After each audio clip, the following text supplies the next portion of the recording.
welcome to Medical Dialogues. I'm Mr. Zaman and here's what I bring to you all from the world of medicine. Timing chemotherapy improves treatment results for female lymphoma patient, finds study. In chemotherapy, the aim is timing the delivery of the drug when the body is least vulnerable to the harmful effects of the drug, while the cancer cells are at their most vulnerable. Now, a group of South Korean researchers studied a group of patients suffering from diffuse large B-cell lymphoma or DLBCL. They analyzed 210 patients to investigate whether there is any difference between morning and afternoon treatment. It was found that female patients who received afternoon treatment had 12.5 times reduced mortality rate, while the cancer recurrence after 60 months was decreased by 2.8 times. In addition, chemotherapy side effects such as neutropenia were more common in female patients who received morning treatment. Surprisingly, there was no difference in treatment efficiency depending on the treatment schedule in the case of male patients. Study finds midlife obesity linked to heightened frailty risk in older age. Carrying far too much weight, including a midriff bulge from midlife onwards, is linked to a heightened risk of physical frailty in older age, finds research published in the open access journal BMJ Open. The researchers drew on participants in the population-based TROMSO study to find out whether general BMI and abdominal waist circumference obesity, separately and jointly, might affect the risk of pre-frailty or frailty. The final analysis included 4,509 people aged 45 or older. By 2015 to 16, 28% of participants were pre-frail, 1% were frail, and 70.5% were strong. In all, nearly 51% of those who were strong and 55% of those categorized as pre-frail were women.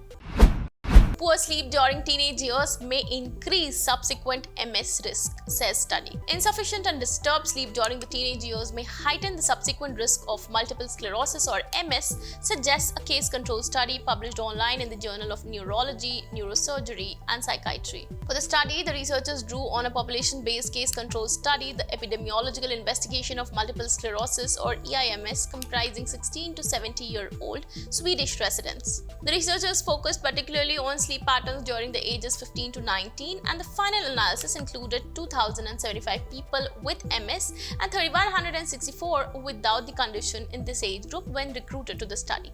Participants were asked about their sleeping patterns at different ages, that is, length of sleep on work or school days and at weekends or on free days. Neuronal molecule that makes prostate cancer more aggressive identified in recent study. Prostate cancer is the second most common cancer and the second leading cause of cancer death among American men. Now, researchers have discovered key molecular players that drive prostate cancer to progress into a highly aggressive form of the disease called neuroendocrine prostate cancer that currently has no effective treatment.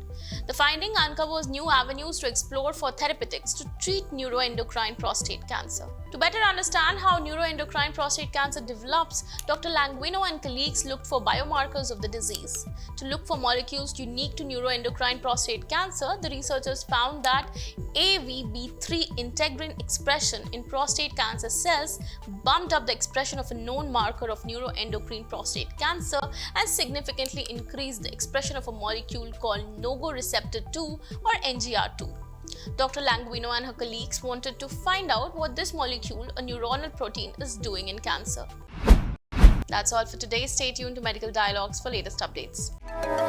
Never miss a medical update from Medical Dialogues.